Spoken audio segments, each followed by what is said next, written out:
بسم اللہ الرحمن الرحیم۔ السلام علیکم ناظرین کرام، جیسا کہ آپ کو معلوم ہے کہ قومی اسمبلی میں وزیر اعظم عمران خان کے خلاف تحریک عدم اعتماد فیصلہ کن مرحلے میں داخل ہو گئی ہے۔ قومی اسمبلی میں بالآخر تحریک عدم اعتماد ٹیک اپ کر لی گئی ہے۔ اسپیکر کے ساتھ تو قومی اسمبلی میں کوئی بیٹھنے کے لیے تیار نہیں ہے۔ اس دن ڈپٹی اسپیکر نے کنڈکٹ کیا اجلاس کو۔ اب جمعرات کو قومی اسمبلی میں تحریک عدم اعتماد پر بحث کا آغاز ہو۔ ممکن ہے 2-3 دن بحث ہو، اس کے بعد 1 یا 2 کو ووٹنگ ہو جائے۔ اس دوران روز بروز سیاست تبدیل ہو رہی ہے۔ کبھی ایسا ہوتا ہے کہ اپوزیشن کا پلڑا بھاری نظر آتا ہے، پھر ایسا بھی نظر آتا ہے کہ عمران خان صاحب اپنے آپ کو بچانے کے لیے کوئی سرپرائز دینے کی کوشش کرتے ہیں۔ ان کا سرپرائز کیا تھا؟ جلسے میں کے بارے میں انہوں نے کہا تھا میں کچھ سرپرائز دوں گا۔ سرپرائز تو انہوں نے دیا کہ کاغذ کا ایک ٹکڑا جیب سے نکالتے تھے، پھر اپنی جیب میں ڈال دیتے تھے، اور کہا کہ مجھے تھریٹ ملی ہے، ریٹن تھریٹ ملی ہے۔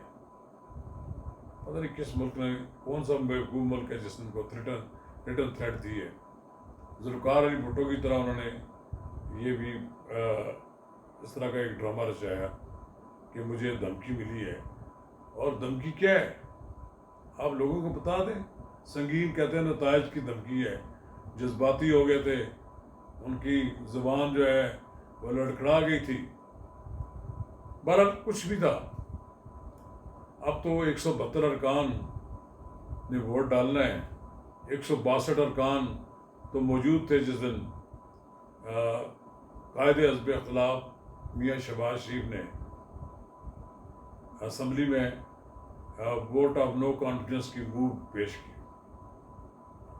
اس کے لیے مطلوبہ ارکان کی تعداد تو تھوڑی چاہیے، لیکن اس دن انہوں نے 162 ارکان بتائے۔ اب اس میں 10 ارکان کی کمی ہے۔ 14 ارکان تو بیٹھے ہوئے ہیں جنہوں نے بغاوت کر رکھی ہے اور سندھ ہاؤس میں بیٹھے ہوئے ہیں۔ مسلم لیگ کاف کے 5 ارکان ہیں، جس میں سے ایک نے تو کھلم کھلا اعلان کر دیا ہے کہ وہ اپوزیشن کو ووٹ دیں گے۔ پیچھے رہ گئے 4۔ اس میں مونس الائی اور ممکن ہے وہ جو خاتون ہے فرح خان وہ ووٹ نہ دیں اپوزیشن کو۔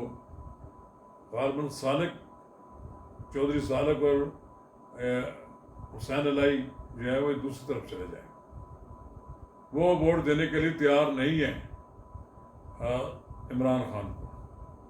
ایک لحاظ سے مسلم لیگ کاف منقسم ہو گئی ہے، کیونکہ ترک کا جو پتہ انہوں نے نکالا ہے، کہتے ہیں جی عمران خان نے، وہ یہ تھا کہ آخری وقت تو جو وار ہے تو انہوں نے ٹرننگ پوائنٹ ان کا یہ تھا کہ انہوں نے عثمان بزدار سے استعفیٰ لے لیا ہے، اور عثمان بزدار کو کہا کہ بھائی آپ تو اب فارغ ہوں، آپ کی میں قربانی دے رہا ہوں۔ انہوں نے ان کی قربانی دے کر چودھری پرویز الائی، جن کی بڑی خواہش تھی کہ مجھے وزیر اعلیٰ بنایا جائے، مسلم لیگ نون نے نہیں بنایا، وہاں سے ان کی مایوسی ہوئی۔ تو اس کے بعد پھر دیکھا عمران خان نے کہ میں ان کو بنا لیتا ہوں، تو ممکن یہ ہے کہ اس کے بعد چودھری پرویز الائی کے آدمی جو ٹوٹیں گے تو میری پوزیشن بہتر ہو جائے گی۔ چودھری پرویز الائی کو ایک مشکل ٹاسک دیا گیا ہے۔ اصل میں پنجاب میں 1 ووٹ کی اکثریت سے عثمان بزدار وزیر اعلیٰ بنے تھے۔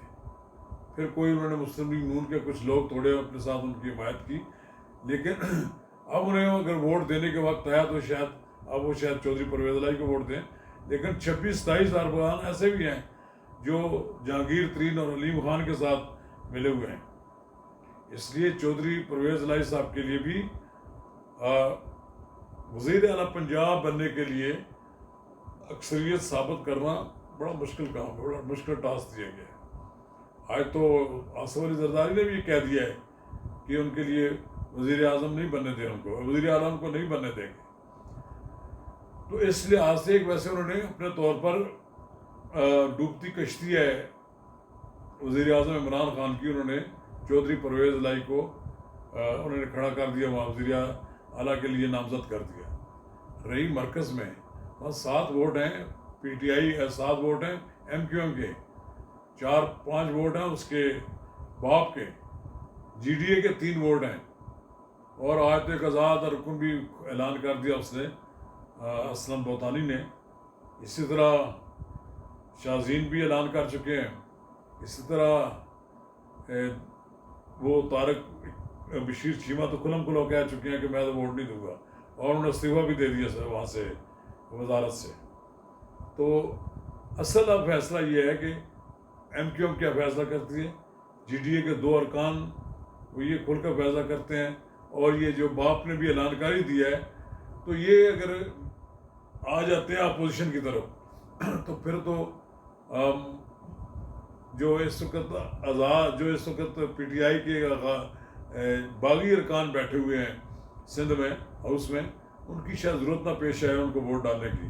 اور اگر مجبوری ہوئی تو پھر اس کا مطلب ہے کہ وہ 14 سمیت جو اور بھی لوگ چھپے ہوئے ہیں ان کو سامنے لائیں گے. 172 پہ وہ اپنا جب گنتی مکمل ہو جائے گی تو وہ vote of confidence no confidence منظور ہو جائے گی. آج تو سپریم کورٹ نے بھی یہ کہہ دیا ہے کہ جو ووٹ ڈالے گا انہیں ووٹ سے ہم روک بھی نہیں سکتے. ووٹ ڈالنے کے بعد جو نتائج نکلیں گے وہ اس کے خلاف جو کارروائی ہوگی وہ تو کی جائے گی، لیکن وزیر اعظم فارغ ہو جائیں گے. تو اب مجھے لگتا یہ ہے کہ وزیر اعظم کو فارغ کرنے کے لیے ممکن ہے کہ پی ٹی آئی کے کچھ ارکان اپنی سیٹوں کی قربانی دے دیں. اب سپریم کورٹ نے اس بات کا فیصلہ کرنا ہے کہ کتنے عرصے کے لیے وہ ڈی سیٹ ہو سکتے ہیں یا نائل ہو سکتے ہیں، یا ان کو عمر بھر کے لیے نائل کرنا ہے. اس بارے میں بھی مجھے امید ہے کہ 2-4 دن کے اندر سپریم کورٹ کا ریفرنس جو ہے نا اس کا فیصلہ بھی آ جائے گا. لیکن مجھے نہیں نظر آتا کہ عمران خان کی جو ڈوبتی کشتی ہے وہ بچ جائے.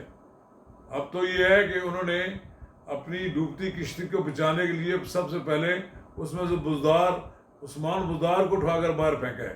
ابھی معلوم نہیں ہوا کہ وہ کس کی قربانی دیں گے. بہرحال عمران خان کے لیے بڑا مشکل وقت ہے. عمران خان صاحب یہ سمجھتے تھے کہ شاید میں جو میرے پاس طریقہ کار ہے اور جو میرے پاس وسائل ہیں ان کو میں استعمال کر کے بچ جاؤں گا. لیکن ان کا فالہ، عمران خان صاحب کا فالہ آصف علی زرداری، شہباز شریف، مولانا فضل الرحمان اور لندن میں بیٹھے ہوئے نواز شریف سے ہے، جس کے بارے میں وہ کہہ رہے ہیں کہ وہ مجھے دھمکی امیز خط لکھوا رہے ہیں. یہ آپ 3 بار ملک کا رہنے والا وزیر اعظم، آپ اس کے مقابلے کے تو سیاستدان نہیں ہیں. انہوں نے دیکھیں یہ 1 سال پہلے اسمبلیوں سے استعفے دینے پر پی ڈی ایم ٹوٹ گیا تھا، لیکن 1 سال کے اندر یہ ساری جماعتیں پھر ایک بار تحریک عدم اعتماد پر اکٹھی ہو گئی اور نواز شریف کو بھی راضی کر لیا. یہ ایک بڑی کامیابی ہے اپوزیشن کی. اب یہ کہا جائے کہ بیرون پیسہ آیا اس کی وجہ سے ہوئے، جناب محترم آپ کے اپنے رویے کی وجہ سے سب کچھ ہوئے. اگر آپ لوگوں کے ساتھ اچھا رویہ اختیار کرتے، آپ لوگوں کے ساتھ پیار محبت کی بات کرتے تو آپ کو کوئی آدمی نہیں ٹوٹتا. آپ نے اپنے رویے سے اپنے پارٹی کے ارکان کو آپ سے بغاوت کرنے پر کیا ہے، تو وہ اس لیے تلے. اب ان میں سے کئی لوگ تو یہ کہتے ہیں کہ ٹھیک ہے ہم اگر اپنی سیٹ بھی ہماری جاتی ہے تو کوئی بات نہیں، ہم عمران خان صاحب کو ہٹا کے چھوڑیں گے. تو یہ ایک بڑا مشکل مرحلہ ہے سیاست میں. عمران خان کی زندگی میں تو کامیابی جب نظر آئی تو اس کے بعد جب ناکامی نظر آئی تو ان کے احسان خطا ہو گئے ہیں. بہرحال آپ دیکھیں آنے والے صرف چند دن رہ گئے ہیں. عمران خان صاحب کو اپنے سیاسی انجام کو پہنچنا ہے. تحریک عدم اعتماد بالآخر اپنے منطقی انجام کو پہنچے گی، اپوزیشن کی حکومت بنے گی اور پھر اس ملک میں ایک بار پھر الیکشن ہوں گے. اور مجھے لگتا ہے کہ جب دوبارہ اب نئے الیکشن ہوں گے، فری اینڈ فیئر الیکشن ہوں گے، کسی کی مداخلت نہیں ہوگی، تو پاکستان مسلم لیگ نون ایک بار پھر اکثریتی جماعت بن کر ابھرے گی. اور پھر مسلم لیگ نون نے جو پہلے غلطیاں کی تھیں ان کو دہرائے گی نہیں، اسٹیبلشمنٹ کے ساتھ اچھے تعلقات قائم کرے گی، اور بالآخر پاکستان میں ایک بار پھر خوشحالی کا دور آئے گا انشاءاللہ۔ شکریہ۔